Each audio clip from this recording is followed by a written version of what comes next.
My sister forged my signature to steal our family's secret fund, thinking I'd stay quiet forever. At our family meeting, they acted like it was hers, but I walked in, and she froze like a thief caught in the act. I stopped her cold and said, "You picked the wrong sister to betray.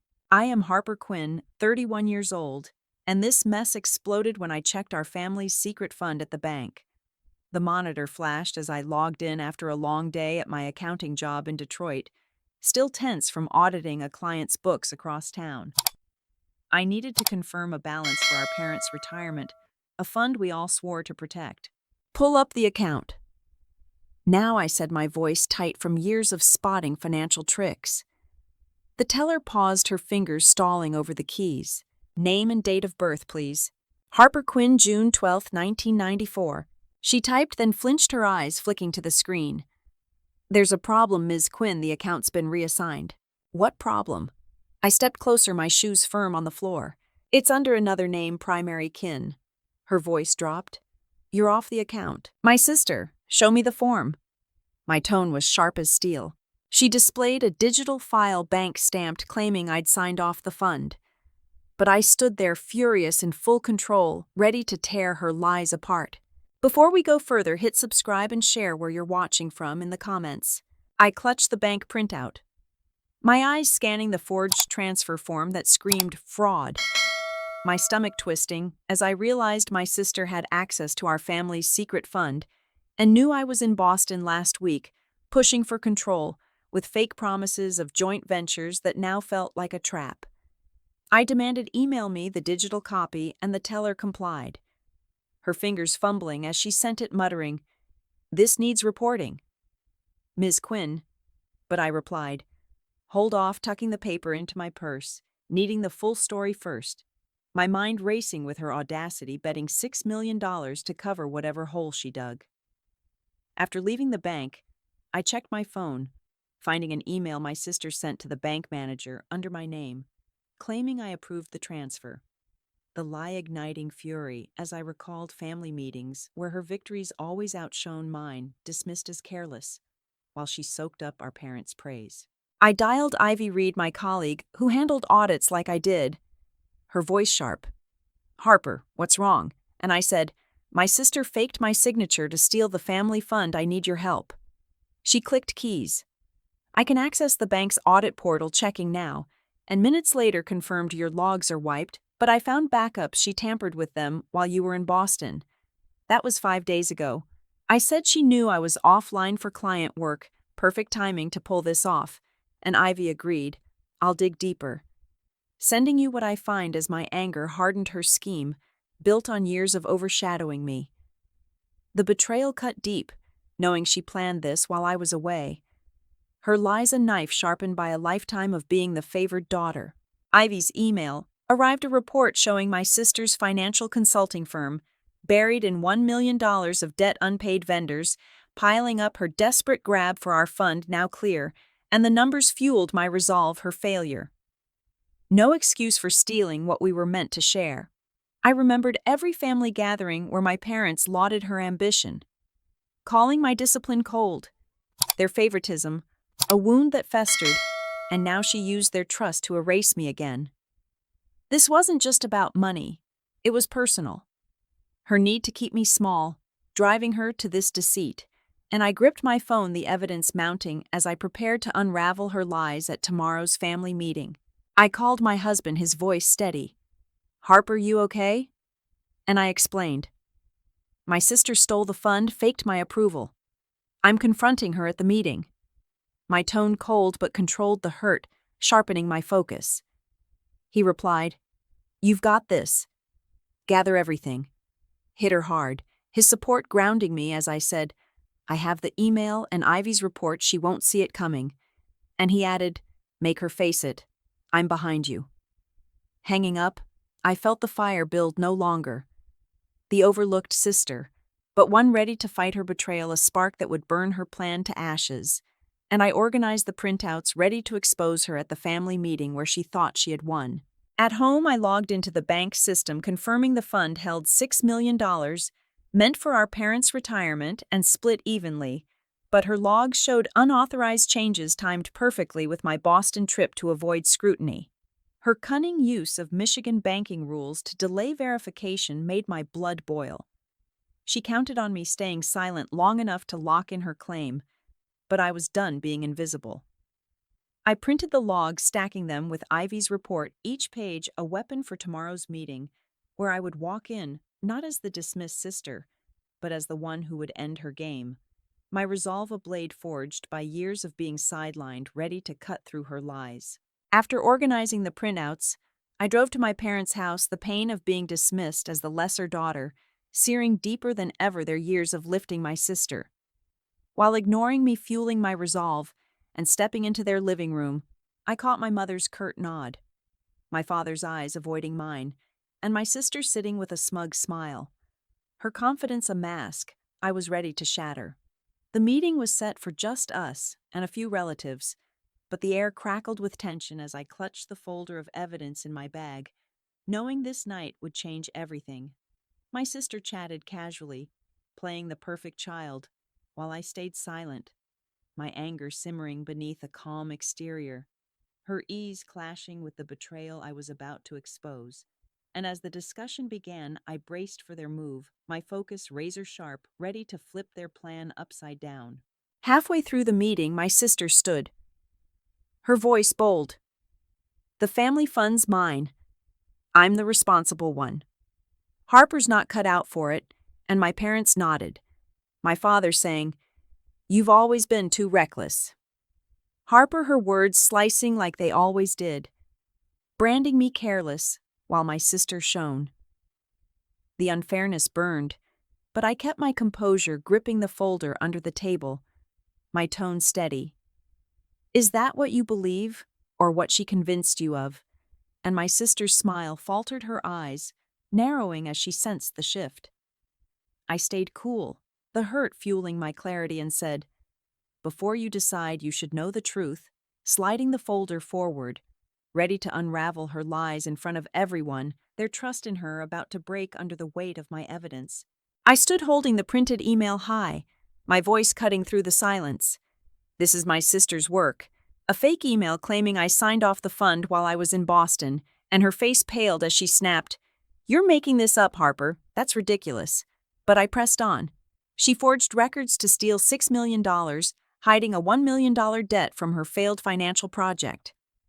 My parents gasped, my mother whispering, "That can't be right," while my father demanded, "Explain this." But my sister stammered, her confidence crumbling, as I showed Ivy's report detailing her unpaid vendors and lies. The room grew heavy, their faith in her shaking, and I locked eyes with them, my tone icy. "She's been manipulating you just like always, but I've got the proof," and the table fell silent, every word dismantling her carefully crafted image. I leaned in, staring at my sister. "You called me a thief. Now the world knows you are," and the room froze as I revealed, "She told you I stole from the family account in college, a lie to make you doubt me." And my parents' faces twisted, my mother's voice breaking, "Is that true?" while my sister shouted, "That's ancient history, you can't prove it." The old betrayal burned fresh, her pattern of deceit now clear, and my father's jaw tightened, his trust in her fracturing, as I exposed how she used their favor to sideline me, not just now, but years ago.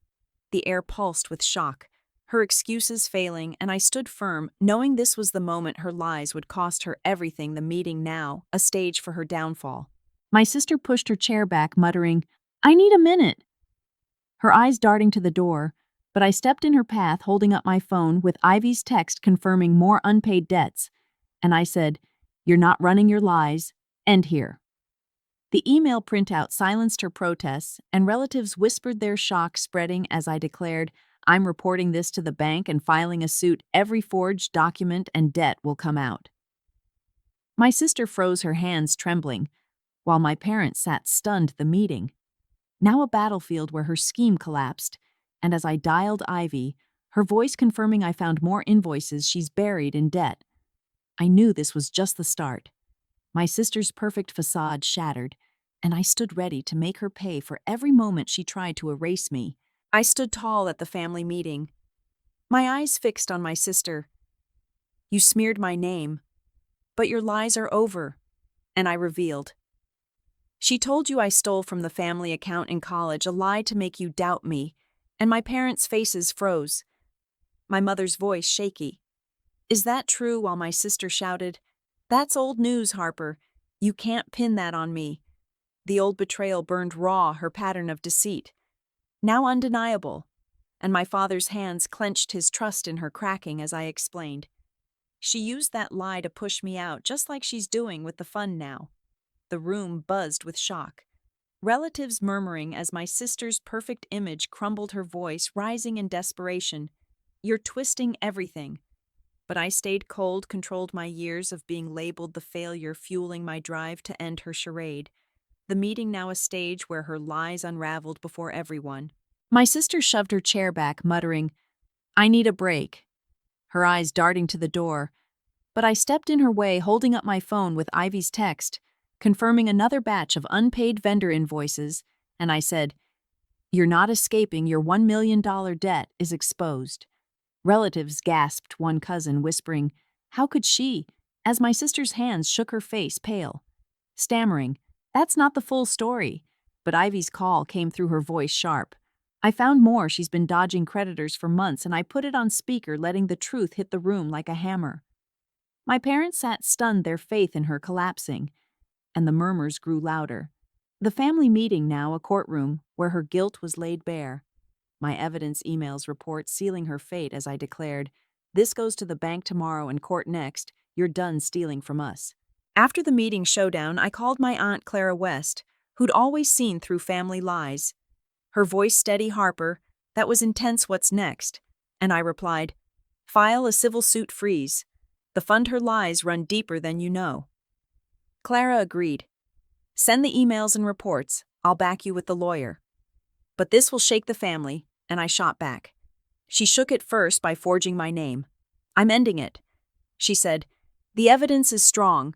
Bank fraud holds up, and public pressure will break her. And I nodded. Do it. Let her feel the heat.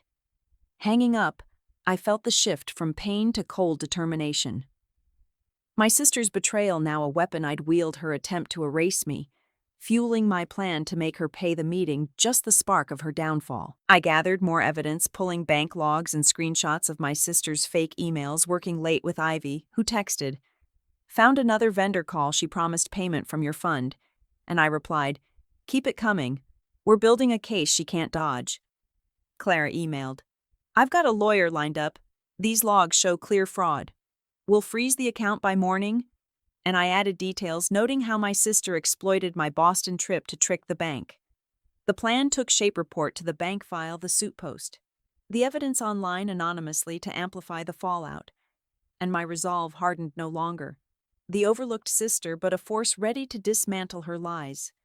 The meeting confrontation just the start of her reckoning.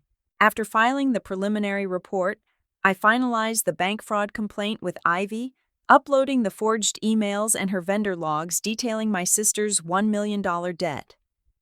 My hands steady as I sent the evidence, knowing the bank's investigation would keep the $6 million fund locked tight. Ivy called, her voice sharp. I verified the logs. They're airtight. The bank confirmed a full probe, and I replied, Keep digging. We need every angle for court. My focus unwavering despite the ache of being sidelined my whole life. The bank emailed back, account frozen, review underway. And I felt a surge of control, no longer the dismissed sister, but the one dismantling her scheme. My sister's lies now trapped in her own web. Each document I sent was a step toward justice, her attempt to steal our family's future unraveling. And I leaned back, my resolve firm, ready to escalate this fight to the next phase. I met my aunt at her office, papers spread across her desk as we finalized the civil suit targeting full restitution and stripping my sister's claim to the fund, her voice confident. This case is bulletproof. Harper will win big, and I nodded. Make her pay for every lie. She outlined the filing fraud, breach of trust, we're seeking damages, and a permanent ban on her accessing the fund, and I added, include the vendor invoices, her financial flop drove this. My tone cold but controlled the pain of years of favoritism fueling my drive. My aunt typed swiftly, "We'll file today." The meeting video shows her guilt clear as day, and I felt the momentum shift my parents' trust in my sister, already wavering after the confrontation. Their silence signaled doubt, and I knew this suit would break her hold her betrayal. Now a legal noose tightening around her. I posted the evidence online from a burner account, the forged emails and vendor logs, paired with a clip of my sister's panic at the meeting. The post going viral within hours. Comments flooding with outrage. How could she betray her own sister as her financial firm fired her, citing reputational damage? Social media buzzed hashtags like family fraud trending, and news outlets picked it up. Detroit Free Press running sister's scam exposed, while my sister's name became synonymous with deceit. My phone pinged with notifications, strangers praising my stand, and Ivy texted, "Her clients are bailing, she's done." And I replied, "She did this to herself." My heart steadied the public's reaction, amplifying the justice I sought. My sister's perfect image was dust, her career collapsing under the weight of her lies, and I felt no pity, only the drive to see this through. My parents called, their voices shaky. "Harper, your sister's struggling. Can we talk?" But I cut them off. "She stole from us, manipulated you. There's no going back," my tone. I see the years of being called reckless, hardening my stance. My sister left a voicemail sobbing, "Please, Harper, I messed up. Let's fix this." But I deleted it. Texting back, "You broke our family, not me." My refusal final, her plea too late to undo the damage. My father tried again. "Family sticks together," but I snapped. "Family doesn't steal you." Backed her too long and hung up their betrayal, stinging but fueling my resolve. The family was fracturing, my sister isolated by her actions, and I stood tall, no longer the outcast, but the one rewriting the story, their pleas fading against my strength. After the hearing, I walked out of Wayne County Court, the judge's ruling echoing in my ears. Harper Quinn awarded full control of the family fund, defendant stripped of all rights, and my aunt gripped my arm, her voice steady. "We crushed it. The evidence was airtight. Your sister's done." My sister sat across the courtroom, her face blank. No longer the favored daughter, but a broken shadow stripped of claims to $6 million as reporters scribbled notes for headlines. The judge cited fraud, forgery, and breach of trust, ordering restitution and a permanent ban on her accessing family funds. A victory that felt heavy, not joyful. My years of being dismissed now answered with justice. My aunt added, "The bank's report sealed it. Her $1 million debt was her motive." And I nodded, my resolve firm, knowing this win secured my place. But the cost was a family fractured beyond repair. I blocked my parents' calls, their voicemails, pleading, "Harper, let's talk. She's still your sister." But I deleted them. My heart cold, their decades of favoring her, a wound too deep to heal. My husband sat beside me, his voice calm. "You owe them nothing. They chose her lies," and I replied, "Exactly. I'm done with their excuses." My tone steady. The pain of being their afterthought now, a spark for moving forward.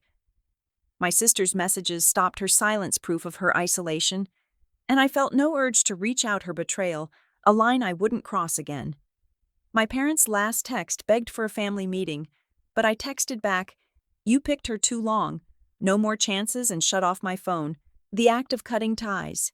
Feeling like a weight lifted, my strength now rooted in my own fight, not their approval. My sister's world collapsed further. Her financial firm firing her after the viral post, clients abandoning her. Her name now a cautionary tale in Detroit's business circles. And Ivy texted, "She's got no one left. Even her friends bailed." I replied, "She built that cage herself," my voice. Even the justice feeling final, not triumphant, as news clips labeled her the sister who tried to steal millions. The community shunned her neighbors, whispering at gatherings, her once perfect image erased, and I felt a quiet satisfaction not in her pain, but in the truth prevailing. Ivy called, "The press is eating this up, you're the hero now," but I said, "I just wanted what's mine, my focus on the future, not her downfall. The hurt of being sidelined faded, replaced by a strength forged in this battle, my sister's isolation a consequence she earned. I planned my next steps with my husband, his voice warm. Where to now, Harper and I replied. Somewhere new. Maybe the West Coast. Just us, no family drama. My heart lighter at the thought of a fresh start. Ivy met us for coffee, saying, You're free now. You don't need their validation. And I nodded. I'm building something new. My resolve unshaken. My aunt sent the final court papers. All signed, the funds yours. You're clear to move on. And I felt the weight of years lift no longer. The overlooked sister, but a woman who reclaimed her worth.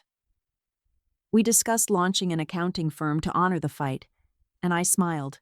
Her betrayals paying for my future, the irony sharp, but fitting my new life taking shape without the shadow of her lies. After the court win, I sat in a Los Angeles studio signing a contract to sell my story's film rights for $3 million. My hand steady as my aunt reviewed the terms, her voice sharp. This is ironclad. Harper, you're set for a new life. Ivy texted. You turned her betrayal into a hit. You're a rock star, and I replied. Justice pays off my heart. Light no longer the sidelined sister, but a woman who turned deceit into power. The studio exec, a sharp professional, said, Your story's a gem, family. Lies betrayal. A comeback. It'll sell big. And I nodded, the irony stinging that my sister's scheme funded my future. My aunt confirmed, Funds clear next week, the funds secure. You're free to go, and I felt the weight of years lift my victory complete, not just in court, but in reclaiming my life, ready to leave Detroit's shadows behind. My husband and I planned our move, packing boxes for a new life on the West Coast, far from Detroit's family drama. His voice warm. Where are we going? Harper and I replied. Somewhere quiet. No lies, just us. My resolve firm, the prospect of a fresh start. Lifting my spirit. I ignored my parents' emails. Their pleas for reconciliation. Meaningless against years of favoring my sister. And I told my husband, they made their choice. I'm done with their games. My tone steady. Ivy met us for coffee, saying, You're free. You don't need their approval. And I smiled. I'm building my own way. My strength unshaken. We chose a coastal town with open trails, a place to restart without their baggage, and I felt no need to look back my sister's betrayal. A closed chapter, my future wide open. My sister sent a final text. Harper, I'm sorry, I've lost everything. Please talk, but I deleted it. Texting back, I'm done. My voice final. Her words too late to undo her damage. My parents' silence signaled their retreat. Their trust in her shattered, and I felt no guilt. Only clarity, my life no longer tied to their favor, but shaped by my own will. The twist of her plea stung briefly, but I brushed it off, her lies, a lesson carved deep, and my husband said, You're unstoppable now. No one can hold you back, his support anchoring me as I packed the last box. I was no longer their shadow, no longer the overlooked, and as I closed the door on Detroit, I knew this was my triumph. My strength forged in her betrayal. I sat with my husband reflecting on the fight and said, Greed destroys trust, and my sister's lies cost her everything, family, respect, future. But you must value those who stand by you, or you'll lose what matters most.